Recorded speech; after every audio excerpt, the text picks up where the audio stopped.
Before we dive deeper into Annabelle's incredible journey of justice, I need you to do something for me right now. If you believe that parents who abandon their disabled child for vacation deserve everything that's coming to them, smash that like button.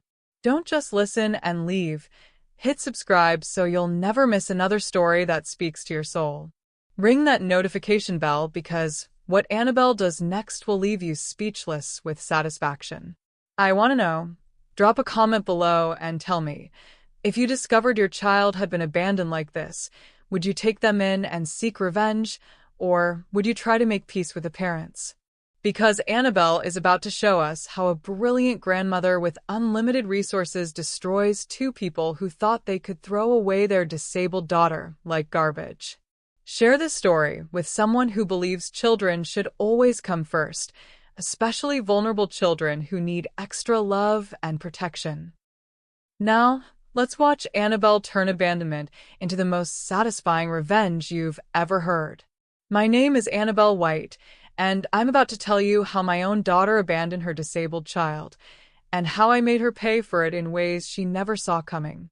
It was December 23rd, when they dropped the bombshell that would change everything. I was in my daughter Sarah's sprawling suburban mansion, the one my late husband's life insurance money had helped them buy, watching my 15-year-old granddaughter Emma struggle with her physical therapy exercises. Emma had been born with spina bifida, requiring a wheelchair and constant care. She was the brightest light in my life, brilliant, funny, and determined despite her challenges. While Sarah and her husband Mark seemed to view Emma's condition as an inconvenience, I saw it as what made her extraordinary. "Mom, we need to talk," Sarah said, walking into the living room where I was helping Emma with her homework. At 58, I still turned heads with my silver hair and classic features, but my daughter looked at me like I was a burden she could barely tolerate. "What is it, sweetheart?" I asked, not looking up from Emma's math problems. "Mark and I are going on a cruise. We leave tomorrow morning." I glanced up confused. "Tomorrow? But it's Christmas Eve. What about Emma's presents?" "What about?" "That's where you come in," Mark interrupted, his voice carrying that entitled tone I'd grown to despise. "We need you to stay with Emma."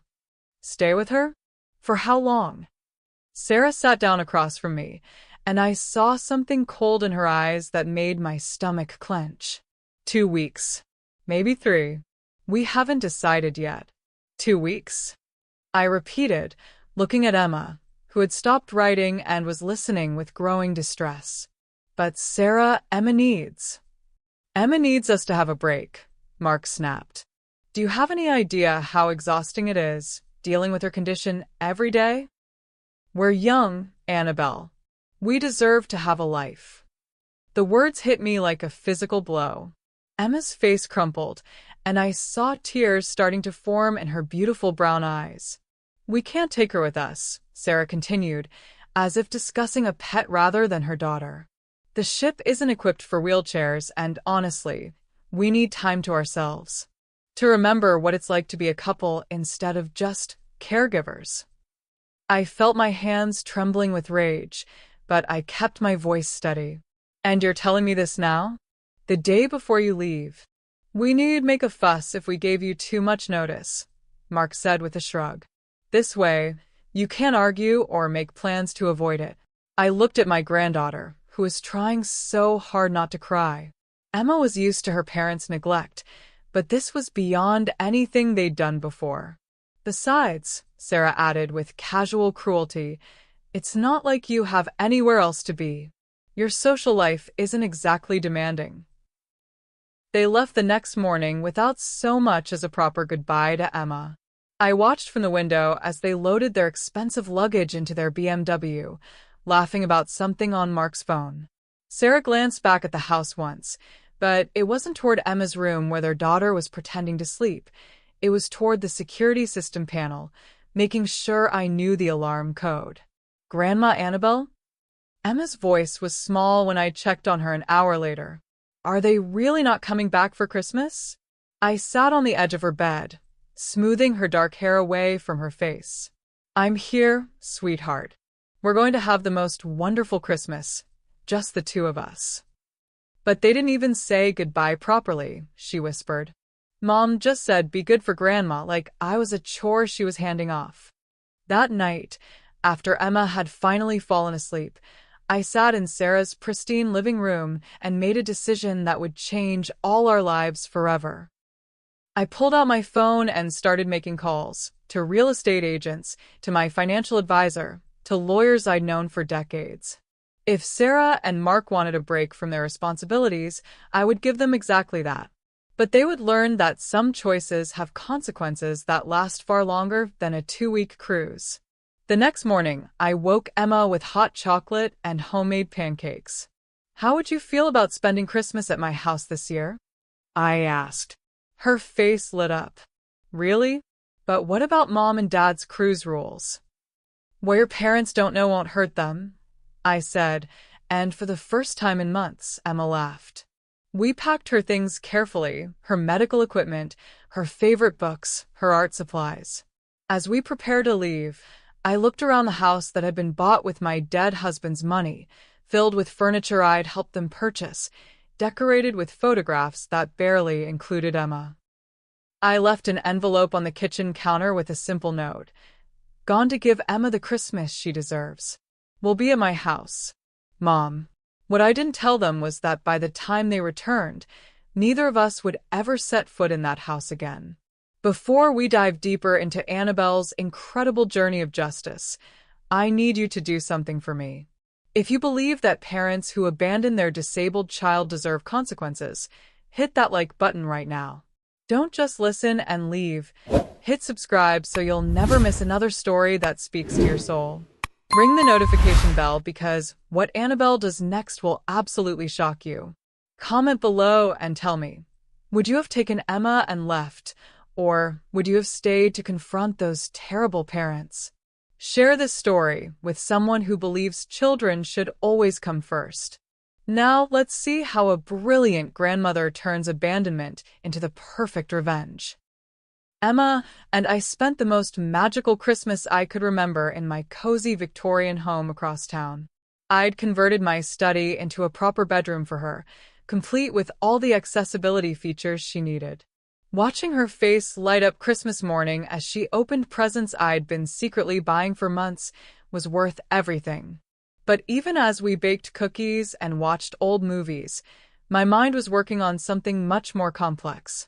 You see, what Sarah and Mark didn't know was that I wasn't just a retired widow living on my late husband's life insurance. I was Annabelle White, former CEO of White Hospitality Group, a woman who had built a restaurant empire from nothing before selling it all when my husband became ill.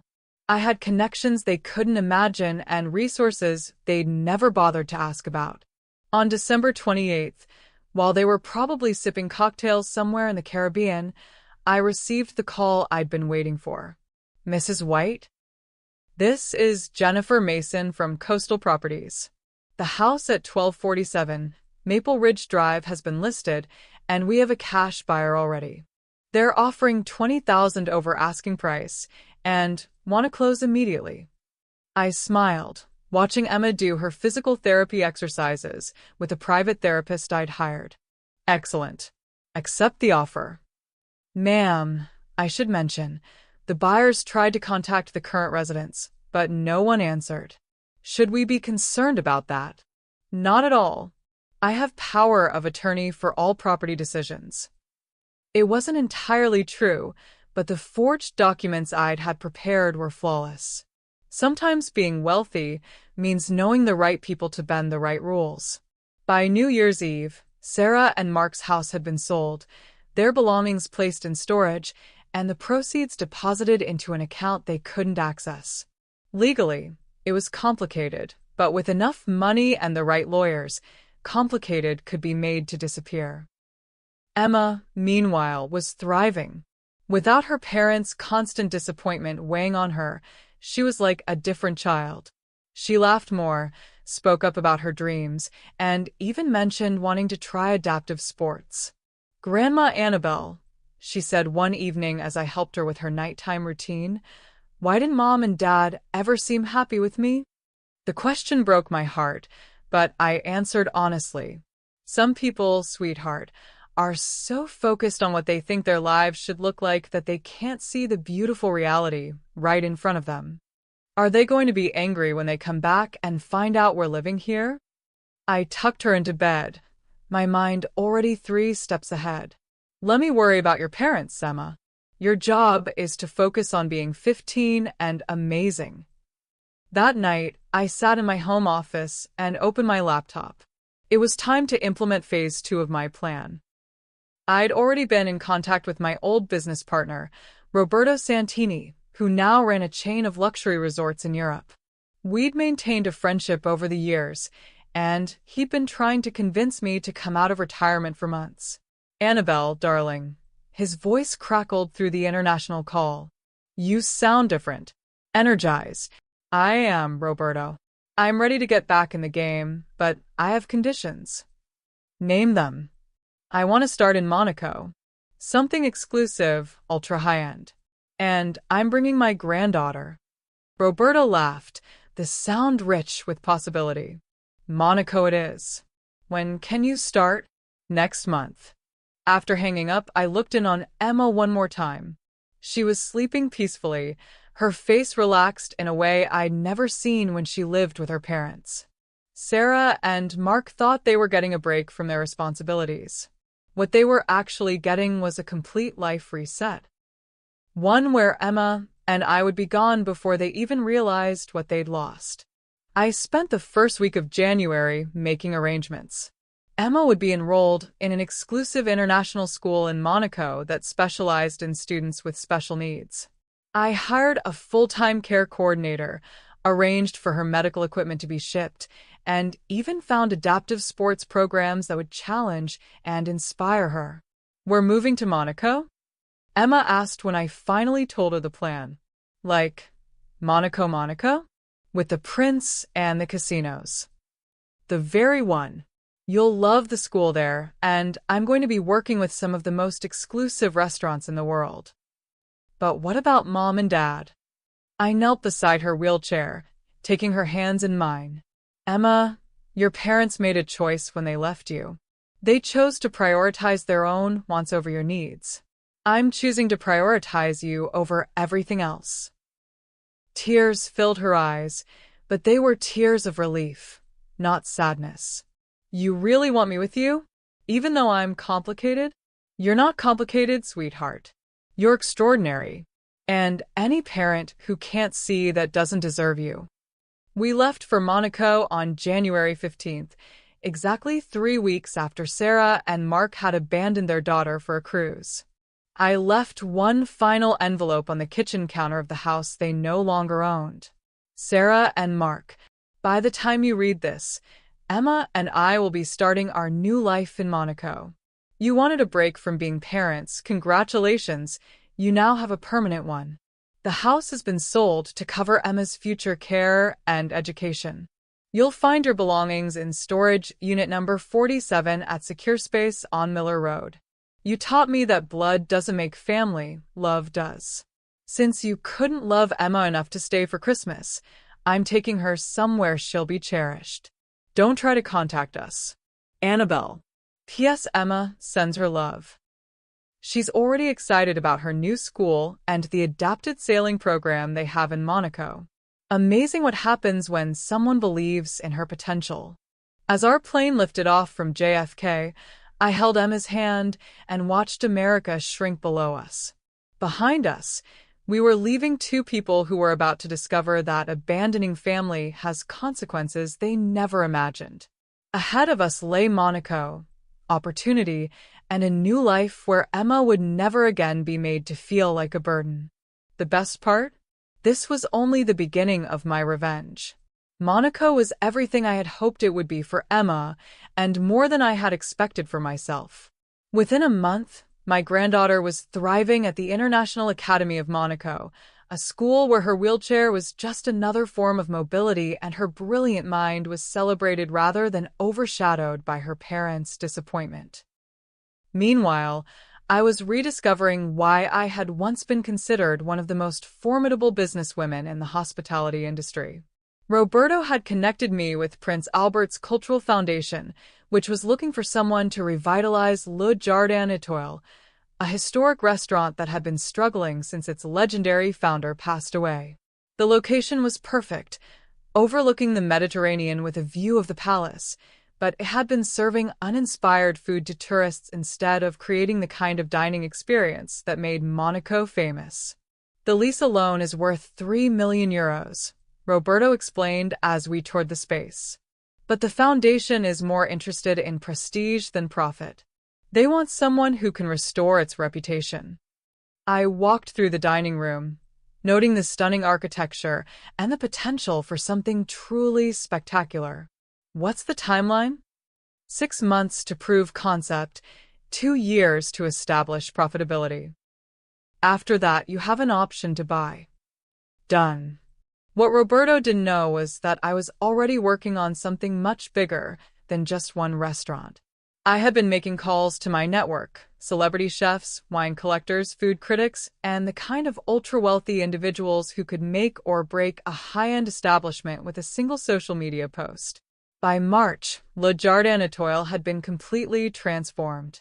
I'd brought in Marco Delacroix, a Michelin-starred chef who had been looking for the right opportunity to create something revolutionary. The menu featured molecular gastronomy techniques applied to classic Mediterranean flavors, creating dishes that were as much art as food. But the real genius was in the exclusivity. Tables were available only by invitation or personal recommendation. The waiting list included royalty, tech billionaires, and A-list celebrities. Getting a reservation at Le Jardin Étoile became a status symbol across Europe. Grandma Annabelle, Emma said one evening as we had dinner on our apartment's terrace overlooking the harbor, my history teacher said you're becoming famous. She showed me an article about you in some fancy magazine. I smiled, thinking about the Forbes piece that had called me the Phoenix of fine dining and detailed my comeback story.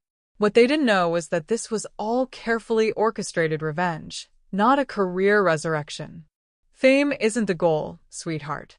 Excellence is. But you're happy here, right? Happier than you were back home. I looked at my granddaughter, who had grown 3 inches in 6 months and was glowing with confidence and health. Her adapted sailing instructor said she had natural talent, and her grades were the best of her life. I'm happier than I've been in years, Emma. We both are. What I didn't tell her was that part of my happiness came from the reports I was receiving from my private investigator back in the States. Sarah and Mark had returned from their cruise to find their house sold, their belongings in storage, and their daughter gone. The legal battle to contest the sale was going nowhere. My lawyers were better than theirs, and I had made sure every document was ironclad. They were currently living in a cramped apartment, fighting constantly, and facing the reality that they had lost everything, their house, their daughter, and their comfortable lifestyle, for a 2-week cruise. But that was just the appetizer. The main course was still coming. In May, I received a call that would set the final phase of my plan in motion. Mrs. White, this is Amanda Chen from Venture Global Investments. We've been following your work in Monaco, and we have a proposition that might interest you. Amanda represented a consortium of investors who were looking to fund a chain of ultra-luxury dining experiences across Europe. They had seen what I'd accomplished with Le Jardin Étoile and wanted to back my expansion. We're talking about €100 million investment, Amanda explained during our video call. London, Paris, Rome, Barcelona, the finest locations in each city.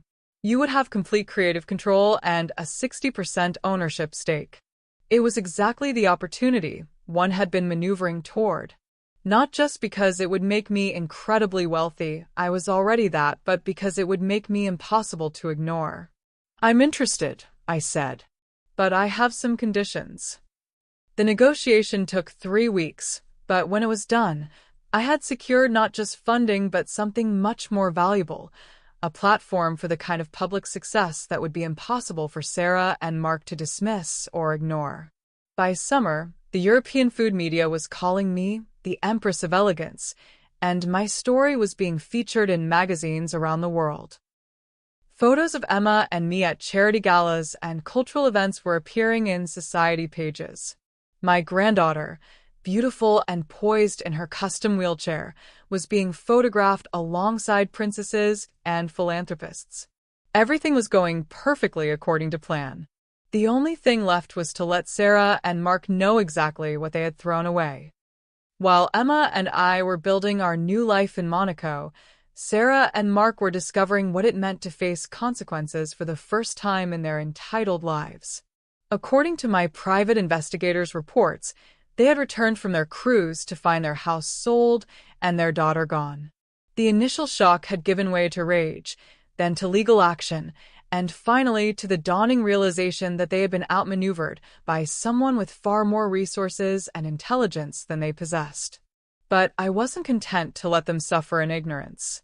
They needed to understand exactly what they had lost and what they could have had if they hadn't abandoned their daughter. In June, I had my assistant send them a package.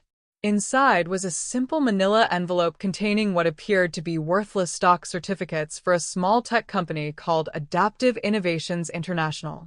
The accompanying note was brief. Sarah and Mark found these in my old investment files.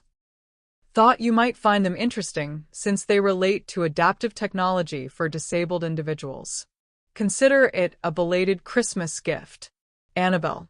What they didn't know was that Adaptive Innovations was a startup I had been quietly funding for the past 6 months. The company was developing revolutionary wheelchair technology and adaptive devices that would transform the lives of people with mobility challenges like Emma. I had met the founder, Dr. Sarah Kim, through Emma's school in Monaco. Dr. Kim was a brilliant engineer whose own daughter had spina bifida, and she had dedicated her career to creating technology that would give disabled children more independence and opportunities. The stock certificates I sent to Sarah and Mark represented a 5% stake in the company, shares I had purchased in their names months earlier as part of a much larger investment strategy. According to my investigator, they did exactly what I expected them to do. They looked at the documents, laughed at my pathetic attempt at investing in some disability charity, and threw the certificates in a drawer. Can you believe this? Mark had apparently said to Sarah, "Your mother thinks we want her pity stocks in some wheelchair company. Like we care about that stuff anymore." "It's just another way for her to make us feel guilty about Emma," Sarah had replied. "She's probably hoping we'll feel bad and beg her to bring Emma back." They had no idea that those worthless stocks were about to become the key to a fortune that would dwarf anything they had ever imagined. While they were dismissing my gift, I was orchestrating the deal that would make Adaptive Innovations the most talked-about tech company in the world. Through my restaurant connections, I had access to some of the wealthiest people in Europe. A dinner conversation with Klaus Weber, a German tech billionaire, led to his investment in Dr. Kim's company. A casual mention to Princess Charlene of Monaco resulted in royal endorsement for the adaptive sports equipment division. But the real coup came through Emma herself. My brilliant granddaughter had been working with Dr. Kim's team to test some of their prototypes. Emma's insights and suggestions led to breakthroughs that made their wheelchair technology not just functional but revolutionary. "Grandma Annabelle," Emma said excitedly one afternoon in August, "Dr. Kim says my ideas helped them solve a problem they'd been working on for years. The new wheelchair design is going to help so many kids like me." "Tell me about it, sweetheart." "It's called Adaptive AI Assistance. The wheelchair learns how you move and adjusts automatically to make everything easier. Plus, it connects to phones and computers so you can control your whole environment. Dr. Kim says it's going to change everything for disabled people." She was right. When Adaptive Innovations announced their breakthrough in September, the tech world went crazy. Venture capital firms started a bidding war to invest. Major disability advocacy groups endorsed the technology. Most importantly, several government agencies expressed interest in purchasing the devices for public programs.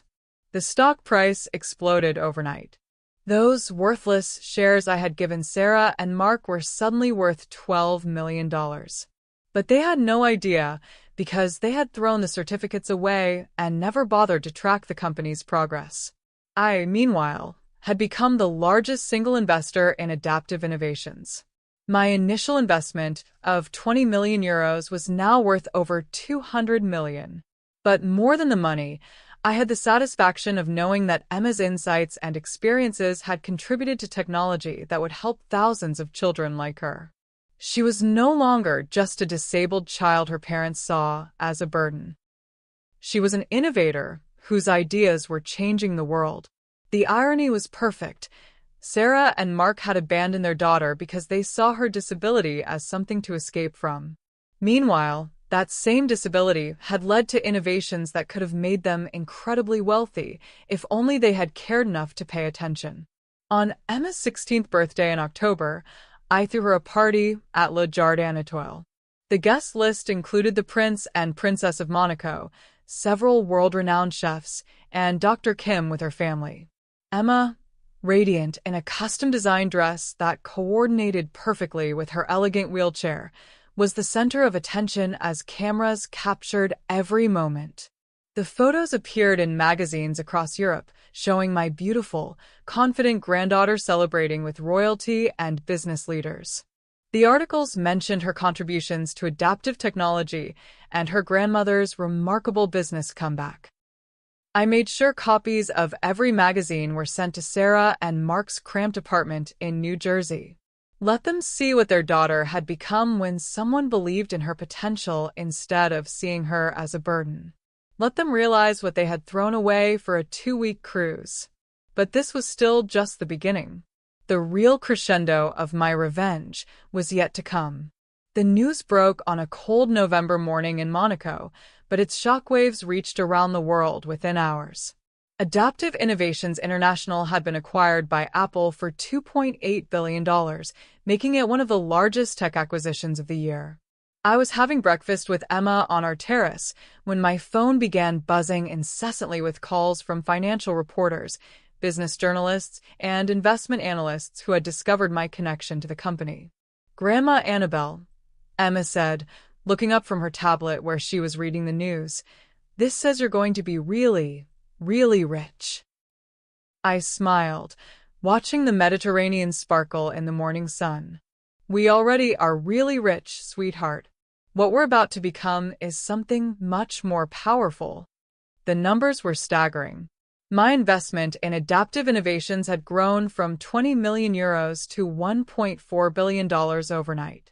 I was now one of the wealthiest women in Europe, with resources that put me in the same category as tech billionaires and oil heiresses. But the most satisfying part wasn't the money. It was knowing that Sarah and Mark had literally thrown away their share of this fortune. My assistant confirmed what I already knew. They still had the stock certificates I had sent them, still sitting in the drawer where they had tossed them months ago.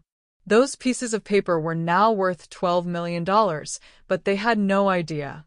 "Should I arrange for someone to inform them?" my assistant asked. "Not yet," I said. "Let them discover it on their own. It will be much more educational that way." The discovery came 3 days later, when Mark apparently saw a news story about the acquisition and noticed the name Adaptive Innovations. According to my investigator, he had frantically searched their apartment until he found the certificates, then spent an hour on the phone with various financial institutions trying to determine their value. The conversation with Sarah that followed was apparently spectacular. "You threw them away?" Mark had screamed. "You said they were worthless charity stocks." "You agreed with me," Sarah had screamed back. "You're the one who said we didn't need Annabelle's pity investments. Do you understand what this means? Do you understand what we just lost? It's not our fault. How are we supposed to know Annabelle was involved in some billion-dollar deal? But of course, it was their fault. If they had cared enough about their daughter to understand adaptive technology, If they had bothered to research the company before dismissing it, if they had shown even basic respect for my judgment, they would have been millionaires. Instead, they were living in a one-bedroom apartment, working minimum-wage jobs, and fighting constantly about whose fault it was that their lives had imploded. The media attention following the acquisition was intense, but perfectly managed. I granted exactly 3 interviews to Forbes, the Financial Times, and Vanity Fair, each one carefully crafted to tell the story I wanted told. The narrative was perfect. A brilliant businesswoman who had retired to care for her family, only to return to the business world when family circumstances changed. The articles mentioned Emma prominently, describing her as my inspiration and highlighting her contributions to the adaptive technology that had made the fortune possible. My granddaughter taught me that what some people see as limitations are actually opportunities for innovation, I told the Forbes reporter. She's shown me that the most extraordinary achievements often come from the most unexpected sources. Emma, who sat beside me during the interview in her custom wheelchair wearing a designer dress, was articulate and confident as she discussed her work with Dr. Kim's team. I think a lot of people don't realize that disabled kids have ideas that could help everyone, she said. We just need people to listen to us instead of feeling sorry for us. The interviewer was visibly moved. And your parents? They must be incredibly proud of both of you. Emma glanced at me, and I saw a flicker of the old sadness in her eyes. My parents and I don't really have a relationship anymore, she said quietly. They made some choices that hurt me very much. But I'm grateful that Grandma Annabelle showed me what it feels like to have family who actually want me around. The quote appeared in print exactly as she said it, accompanied by a stunning photograph of Emma and me on the terrace of Le Jardin Étoile, with the Monaco harbor glittering behind us. I made sure the magazine was delivered to Sarah and Mark's apartment. But the best part came when Emma's story began inspiring other families. Letters poured in from parents of disabled children, thanking us for showing that kids like Emma could contribute to world-changing innovations. Disability advocacy groups invited Emma to speak at conferences. Universities began offering her early admission based on her work with adaptive technology. My granddaughter, who had been abandoned by her parents as a burden, was becoming a global symbol of potential and resilience. Meanwhile, Sarah and Mark were dealing with the consequences of their choices in increasingly public ways. Mark had been fired from his job after missing too much work due to personal problems. Apparently, he had become obsessed with trying to figure out ways to claim their share of the adaptive innovations fortune, despite having no legal standing to do so. Sarah had developed what her former friends described as a drinking problem and had been seen crying in public places while clutching magazine articles about Emma's success. Their marriage was disintegrating under the weight of their regret and mutual blame. Perfect. On New Year's Eve, Emma and I attended a charity gala in Monte Carlo where she was being honored for her contributions to adaptive technology research. She looked absolutely stunning in an emerald green gown that complemented her wheelchair's custom metallic finish. As photographers captured her receiving an award from Princess Charlene, I thought about Sarah and Mark, probably sitting in their cramped apartment, watching the coverage on whatever small television they could afford. They had abandoned their daughter to go on a cruise. Now that daughter was dining with royalty, while they faced a future of poverty and regret. The revenge was so perfect it almost felt too easy. Almost. Are you seeing the incredible transformation in Emma's life? If you're amazed by how Annabelle turned abandonment into empowerment, hit that like button. Subscribe to our channel for more stories of people who turned their pain into power. Share this with someone who needs to see that sometimes the best revenge is living well. Ring the notification bell because you won't want to miss how this incredible story reaches its climax. Comment below. Do you think Sarah and Mark are getting what they deserve? Or is Annabelle being too harsh? Let me know your thoughts. By the spring of Emma's 17th year, I had become exactly what I'd set out to be: untouchable, undeniably successful, and completely beyond the reach of the people who had hurt my granddaughter. My restaurant empire now spanned 6 European cities, each location booked months in advance by celebrities, royalty, and tech billionaires. My investment portfolio, anchored by the Adaptive Innovations windfall, had grown to nearly $2 billion. More importantly, Emma had blossomed into a confident young woman whose insights continued to drive innovations in adaptive technology. But success, I had learned, was only half of revenge. The other half was ensuring that Sarah and Mark fully understood what they had lost, and that they would never, ever get it back. That's why I called my attorney, Philippe Dubois, to my Monaco office on a bright April morning. "I want to update my will," I told him as we sat in my office overlooking the harbor where Emma was taking her weekly adaptive sailing lesson. A distinguished man who had handled estate planning for some of Europe's wealthiest families opened his leather portfolio. "Of course, Madam White. What changes would you like to make?" "I want to ensure that my biological daughter and her husband are explicitly excluded from any inheritance, now and forever." "May I ask the reason for this decision?" I handed him a folder containing every piece of documentation from the past 18 months, the cruise tickets proving Sarah and Mark had abandoned Emma, the legal records of the house sale, the private investigators' reports detailing their continued callousness toward their daughter. Philippe read through the materials with increasing gravity. "This is quite comprehensive. You've clearly given this considerable thought." "I've given it 18 months of thought. I want the will to include a detailed explanation of why they're being excluded, along with evidence of their abandonment of Emma. I want it read aloud at the will reading, so there's no possibility of them claiming ignorance or painting themselves as victims." "And the primary beneficiary?" I looked out the window where Emma was gracefully maneuvering her adapted sailboat, her face glowing with joy and concentration. "Emma, of course, along with educational trusts, medical funds, and provisions for her care throughout her lifetime." "What about your business interests?" "Emma will inherit controlling stakes in all my restaurants and investment portfolios when she turns 25. Until then, they'll be managed by a trust with explicit instructions to fund her education, her adaptive technology research, and any other pursuits that bring her joy." Philippe made detailed notes. "And if Sarah and Mark attempt to contest the will?" I smiled. "They're welcome to try.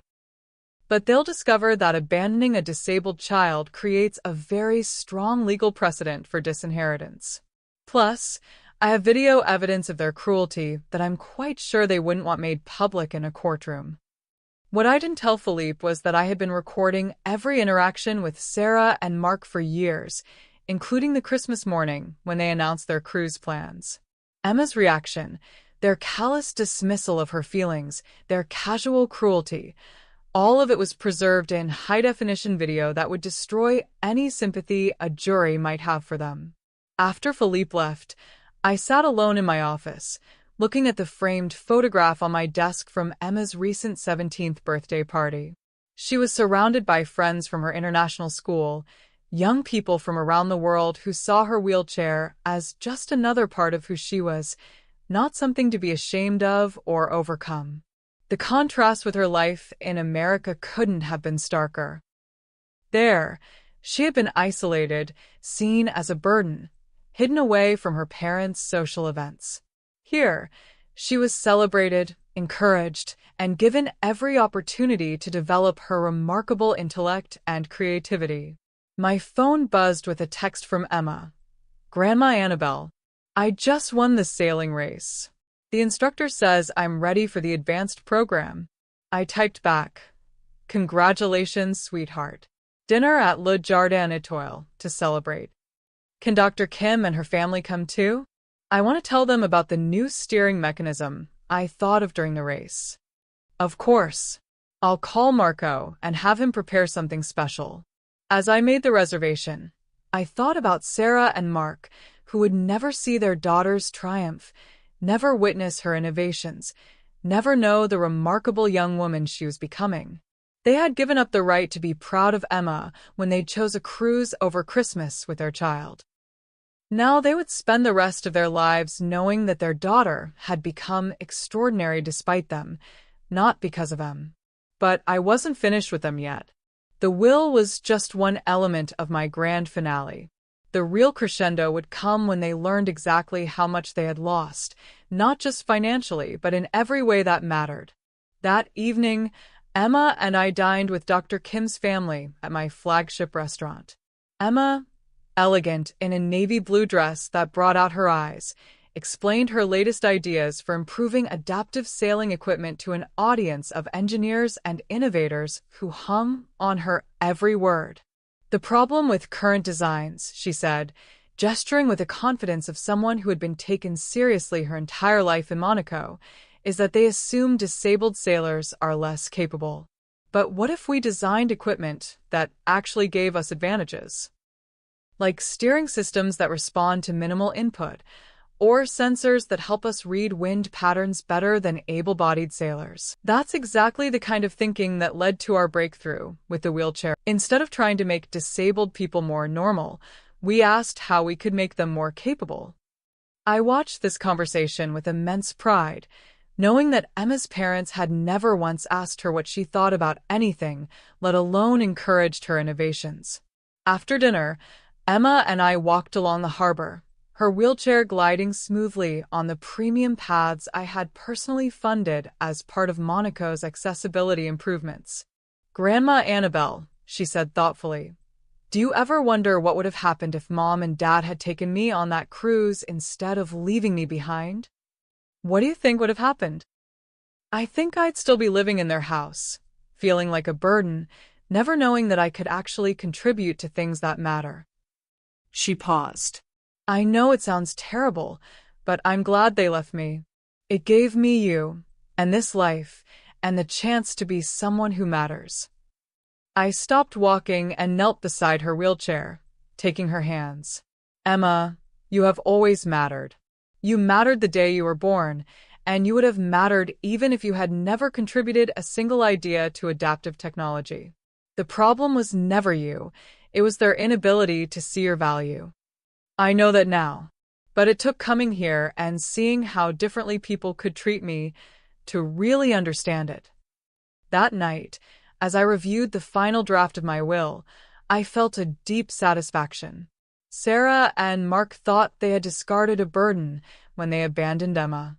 Instead, they had discarded a treasure, not just because of what Emma would become, but because of who she had always been.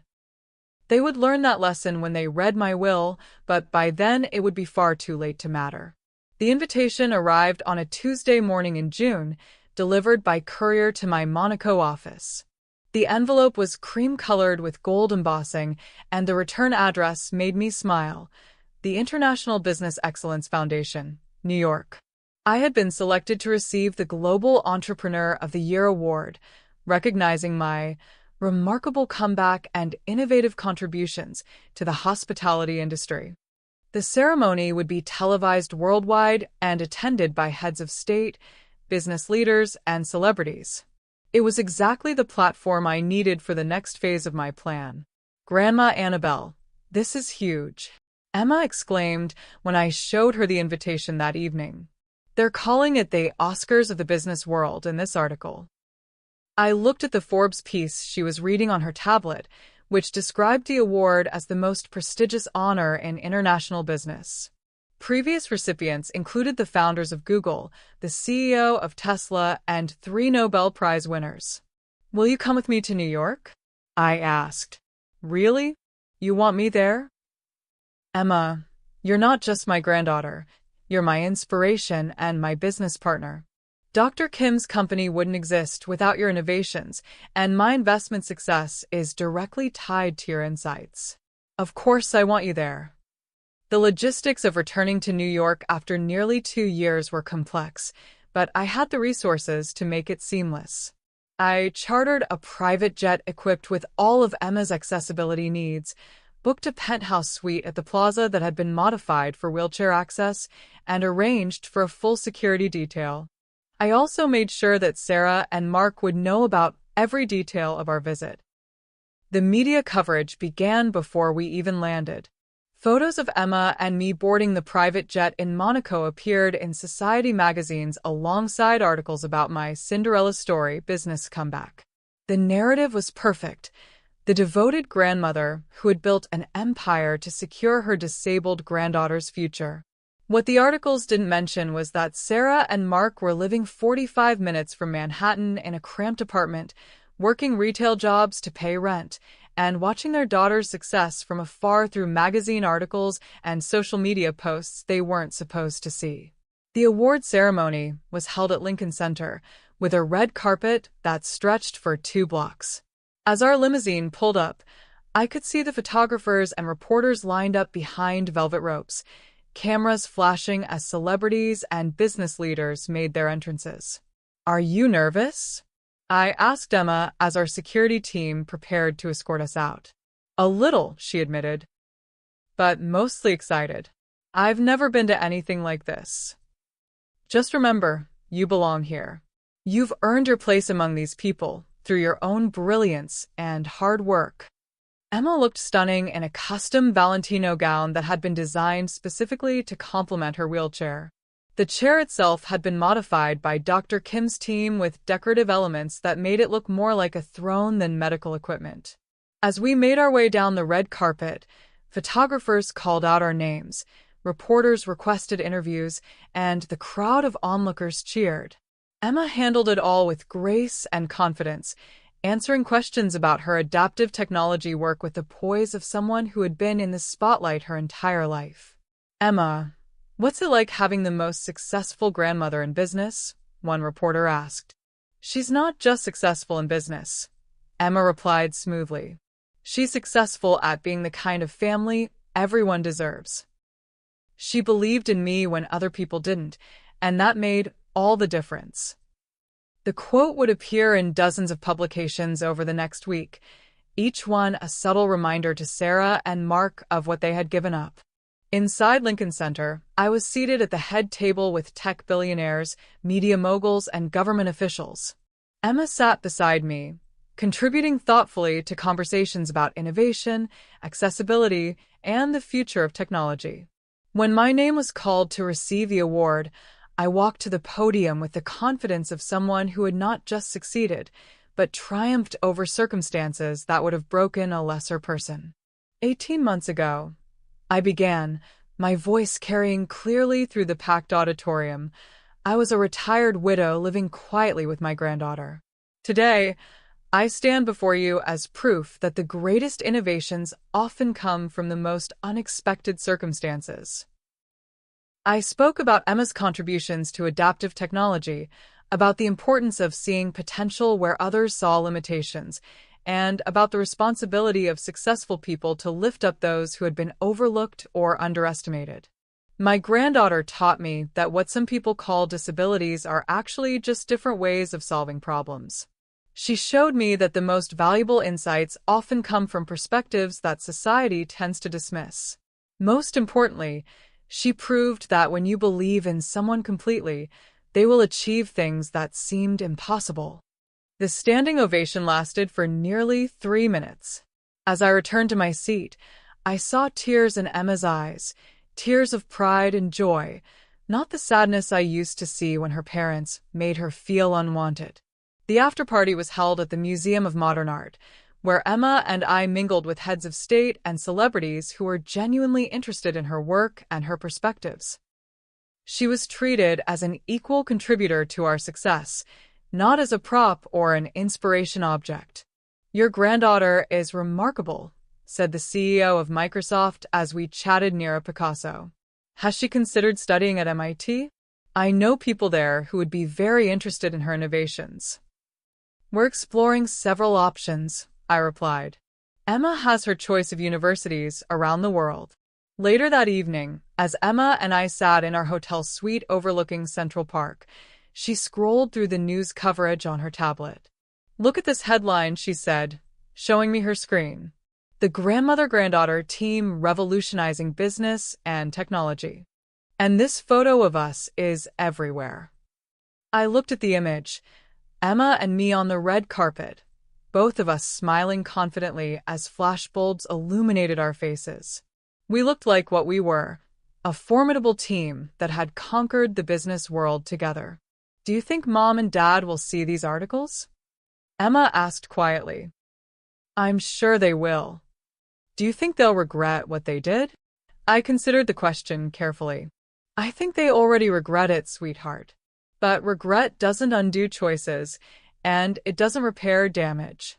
They made their decision when they chose a cruise over Christmas with you. Now they get to live with the consequences of that choice forever. Emma nodded, then surprised me with her next question. Do you think you'll ever forgive them? Forgiveness isn't about them, Emma. It's about me choosing not to carry anger that would poison my happiness. I forgave them long ago, not because they deserved it, but because I deserved peace. But you're still punishing them. I'm not punishing them, sweetheart. I'm simply living my life and protecting you from people who proved they couldn't be trusted with your well-being. There's a difference between forgiveness and reconciliation. That night, as Emma slept in the adjoining room, I stood at the window looking out at the city where my daughter and her husband were probably watching coverage of our triumph on whatever small television they could afford. They had wanted a break from their responsibilities as parents. I had given them exactly that, a permanent break that would last for the rest of their lives. Tomorrow, we would fly back to Monaco, where Emma would continue her education and her innovations, and I would continue building an empire that would secure her future forever. But before we left, I had one final message to deliver. The next morning, I did something I hadn't done in nearly 2 years. I drove to Sarah and Mark's apartment building in New Jersey. Not to see them. I had no intention of speaking to them ever again.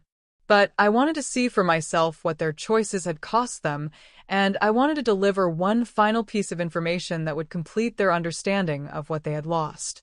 The building was exactly what I expected, a rundown complex with cracked sidewalks and broken security gates. Their apartment was on the 3rd floor of a structure that had clearly seen better decades. I could see into their unit through the thin curtains, sparse furniture, a small television, the kind of cramped living space that screamed financial desperation. I didn't go inside. Instead, I sat in my rented car across the street and called my private investigator. Tell me about their current situation, I said. Marcus Chen had been monitoring Sarah and Mark for 2 years, providing me with regular reports on their deteriorating circumstances. His updates had become my guilty pleasure, not because I enjoyed their suffering, but because I needed to know that Emma was truly safe from any attempt they might make to reclaim her. Mark lost his job at the electronics store last month, Marcus reported. Apparently, he became obsessed with trying to research investment opportunities, spending hours on the phone during work trying to contact brokers about cryptocurrency and tech stocks. His manager got tired of the personal calls. And Sarah? Still working at the department store, but her performance reviews are poor. Coworkers say she drinks during lunch breaks and spends most of her time looking at magazine articles about you and Emma on her phone. Her supervisor has issued 2 written warnings. What about their marriage? Deteriorating rapidly. The neighbors report frequent screaming matches, usually about money or about whose fault it is that they lost everything. Mark apparently blames Sarah for throwing away the stock certificates you sent them. Sarah blames Mark for supporting her decision to abandon Emma. I nodded, unsurprised. Selfish people always turned on each other when consequences arrived. One more thing, Marcus continued. They've been trying to contact Emma directly. Social media messages, emails to her school, even attempting to call your Monaco number. Nothing threatening, but definitely persistent. That information made my blood run cold. How persistent? Multiple attempts per week. The messages range from apologies to demands that Emma come home where she belongs. Your security team has been intercepting everything, but I thought you should know. I ended the call and sat in my car, watching their building and thinking about what Marcus had told me. Sarah and Mark weren't just living with the consequences of their choices. They were actively trying to undo them by reaching out to Emma. That couldn't be allowed to continue. I pulled out my phone and made 2 calls. The first was to my head of security, instructing him to increase monitoring of all communications directed toward Emma. The second was to Philippe, my attorney. I need you to draft a cease and desist order, I told him. Sarah and Mark Benjamin are attempting to contact my granddaughter against my wishes. I want them legally prohibited from any form of communication with her. On what grounds? Abandonment, emotional abuse, and harassment. I have documentation of their initial abandonment, evidence of the psychological damage they caused Emma, and records of their current unwanted contact attempts. I'll have the papers filed within 24 hours. But a legal order wouldn't be enough. Sarah and Mark needed to understand, once and for all, that Emma was beyond their reach permanently. I got out of my car and walked to their building's mailboxes in the lobby. Using a key my security team had obtained through entirely legal means, I opened their mailbox and left a single manila envelope inside. The envelope contained 3 items: a copy of the cease and desist order Philippe would file, a recent photograph of Emma receiving her latest academic award in Monaco, and a brief note written on my personal stationery. Sarah and Mark, this is your legal notice to cease all contact with Emma immediately. Any further attempts to reach her will result in restraining orders and harassment charges. The photograph shows Emma receiving the European Young Innovator Award last month. She was honored for her contributions to adaptive technology research that have improved the lives of thousands of disabled children worldwide. She is happy, successful, and surrounded by people who value her brilliance rather than resenting her needs. She has never once asked about you. You made your choice on December 23rd when you decided a cruise was more important than Christmas with your daughter. The consequences of that choice are permanent. Do not contact us again. Annabelle White. P.S. Emma's 18th birthday is next month. She'll be celebrating in Monaco with the prince and princess, along with several tech billionaires who are funding her college education. You won't be invited. As I drove away from their building, I felt a sense of completion. Sarah and Mark would receive my message within hours, and they would finally understand that their daughter had moved beyond their reach permanently. But the real satisfaction came that evening, when Emma video called me from Monaco to share her latest news. Grandma Annabelle. Dr. Kim's team wants me to co-author a paper for the International Journal of Adaptive Technology. And MIT formally offered me early admission with a full research fellowship. That's wonderful, sweetheart. Have you decided what you want to study? Biomedical engineering with a focus on adaptive technology. I want to design equipment that doesn't just help disabled people cope. I want to create technology that gives us advantages no one else has. As we talked about her future plans, I thought about Sarah and Mark opening my envelope, reading about their daughter's achievements, and realizing that they would never be part of any of it. They had abandoned a remarkable child because they saw her disability as a burden. Now they would spend the rest of their lives knowing that same child had become extraordinary despite them, not because of them. The cracks in their castle had become complete collapse, and there was no way back to what they had destroyed. Perfect. Emma turned 18 in Monaco on a perfect September day, surrounded by friends from her international school, tech industry leaders who had become her mentors, and the chosen family we had built together over the past 3 years. The celebration was held at Le Jardin Étoile, which had been closed to the public for the evening. Prince Albert and Princess Charlene attended, along with Dr. Kim's family, several Nobel Prize winners, and the CEOs of 3 major tech companies who were competing to fund Emma's college research projects.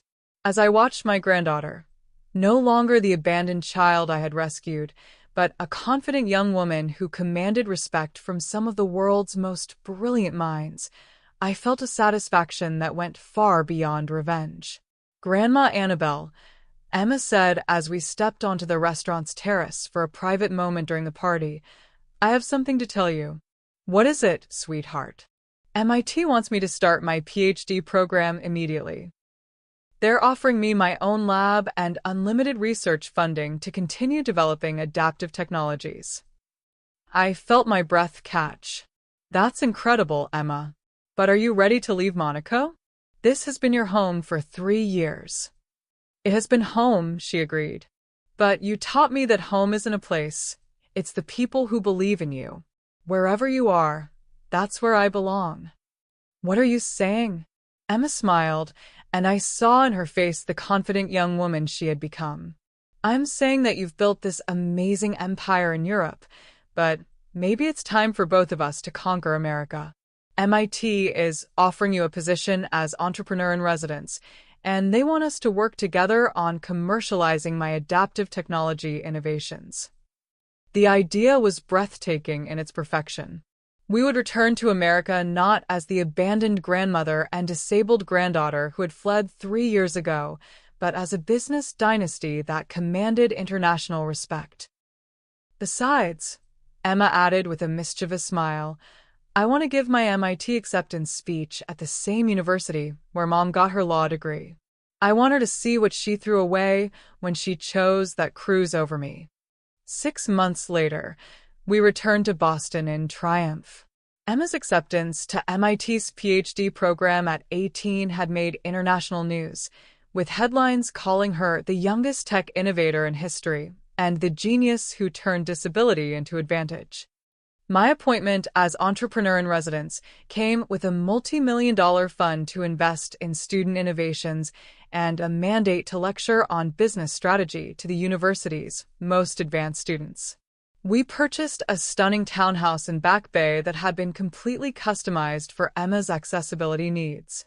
The home featured an elevator, adaptive technology throughout, and a state-of-the-art lab where Emma could continue her research. But the most satisfying part of our return was the media attention it generated. The Boston Globe ran a front-page feature on Emma's achievements, complete with photos of her in her custom wheelchair working alongside MIT's top researchers. The article mentioned her grandmother's role in supporting her education and innovations, describing me as the businesswoman who saw genius where others saw limitation. Harvard Business Review published a case study on my restaurant empire and investment strategy, using my success as an example of how personal motivation could drive business innovation. Forbes updated my net worth to $2.8 billion, ranking me among the top 50 wealthiest women in America. Every article, every interview, every public appearance was a reminder to Sarah and Mark of what they had lost when they abandoned their daughter for a 2-week cruise. But the real triumph came when Emma gave her first public lecture at MIT, speaking to an audience of tech leaders and venture capitalists about the future of adaptive technology. 3 years ago, she began, standing confidently at the podium while her wheelchair gleamed under the stage lights. I was a 15-year-old girl whose parents saw my disability as something to escape from. Today, I'm here to tell you that disability isn't a limitation. It's a design challenge that leads to innovations everyone can benefit from. The audience was mesmerized as Emma described her work, her vision for the future, and her determination to prove that different perspectives create better solutions. I'm grateful to my parents for one thing, she concluded. They taught me that family isn't about biology, it's about who shows up when you need them most. My grandmother showed up, and together we've built something extraordinary. The standing ovation lasted for 5 minutes. After the lecture, we had dinner at my Boston restaurant, another Le Jardin Etoile location that had opened to immediate acclaim. As we sat at our private table overlooking the harbor, Emma raised her champagne glass in a toast. To the woman who turned abandonment into opportunity, she said. To the young woman who turned limitation into innovation, I replied. As our glasses clinked, I thought about Sarah and Mark, probably watching coverage of Emma's lecture on whatever screen they could afford. They would see their daughter commanding respect from brilliant minds, achieving things they had never dreamed possible, living a life of purpose and acclaim. And they would know that none of it would ever include them. They had made their choice 3 years ago when they decided a cruise was more important than Christmas with their disabled daughter. Now they would live forever with the knowledge of what that choice had cost them, not just financially, but in every way that mattered. The sweet life Emma and I had built together was the best revenge of all. 3 years to the day after Sarah and Mark had abandoned Emma for their cruise, I received a letter that completed the circle of my revenge in the most poetic way possible. The envelope was hand-delivered to my Boston office by courier, marked personal and urgent, in Sarah's familiar handwriting. Inside was a desperate plea that read like the final cry of someone who had lost everything. Dear Mother, I know you probably won't read this, and I know I have no right to ask anything of you after what we did. But I'm writing anyway because I need you to know that not a day goes by that I don't regret December 23rd. We were selfish and cruel, and we threw away the most important thing in our lives for something completely meaningless. I know that now. Mark and I have lost everything. Our house, our jobs, our marriage, our self-respect.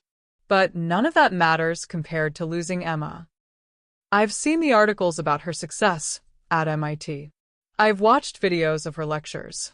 I've read about your business empire and how you've supported her dreams. She's become everything I never believed she could be, and it's because you gave her what I couldn't, unconditional love and belief in her potential. I'm not asking for money or forgiveness.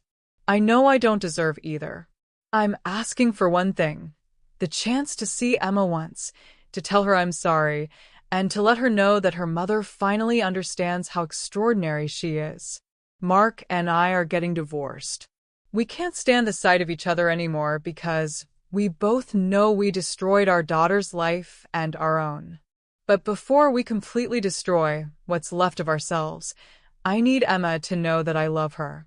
I always loved her. I was just too selfish and scared to show it. Please. One conversation.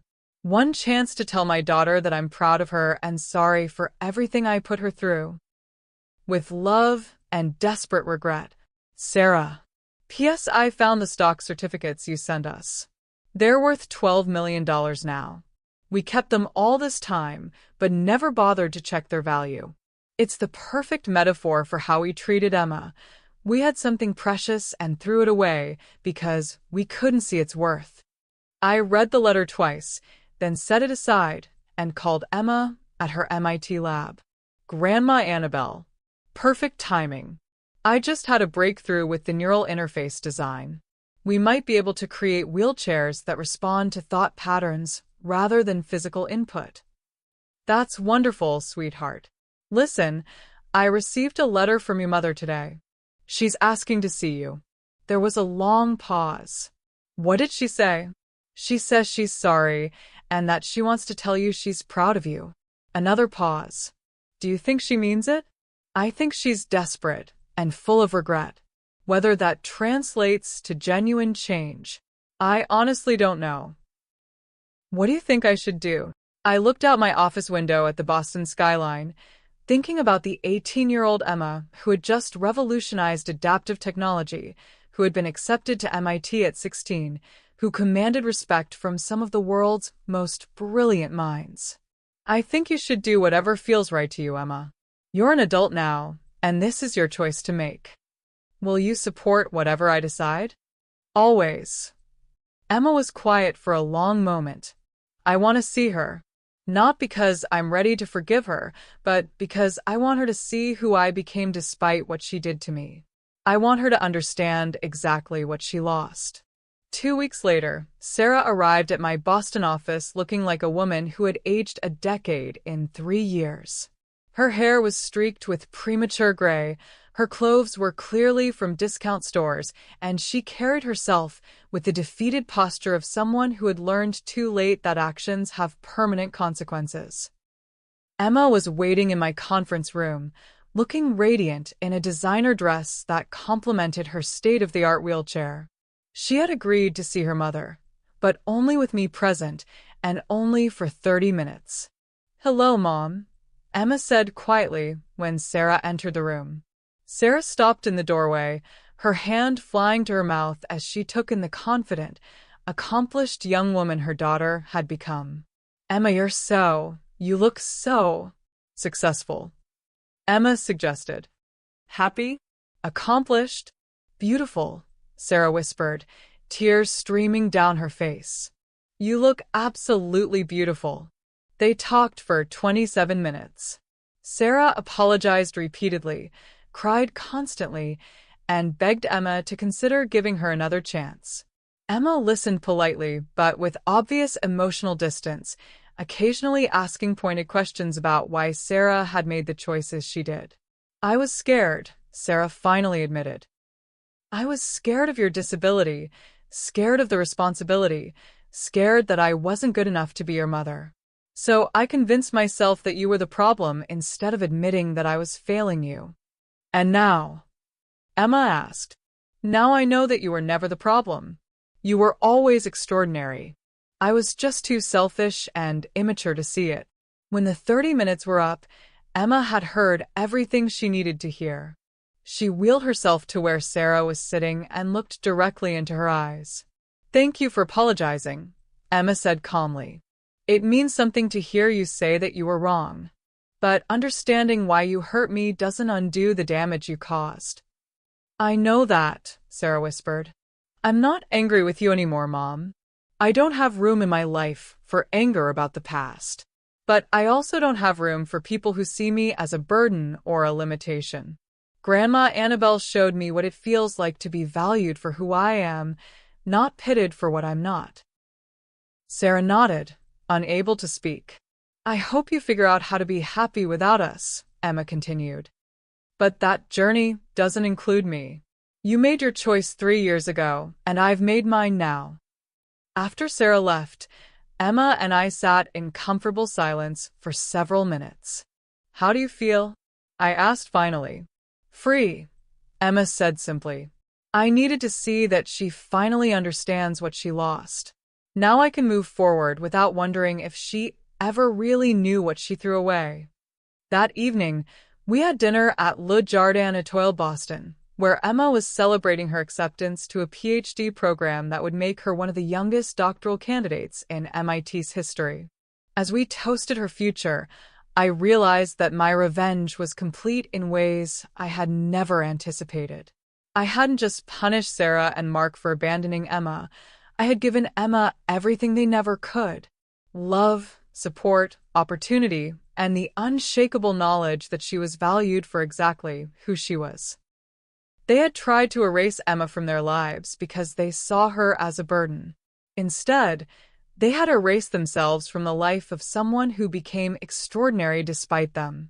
The gift they couldn't return was their own daughter, and now they would spend the rest of their lives knowing exactly what that gift was worth. And that's how you turn abandonment into absolute triumph. If this story moved you, hit that like button and let me know in the comments. Subscribe to our channel for more incredible stories of people who turned their darkest moments into their greatest victories. Share this with someone who needs to see that sometimes the most devastating betrayals lead to the most beautiful transformations. Hit the notification bell so you never miss another story of justice.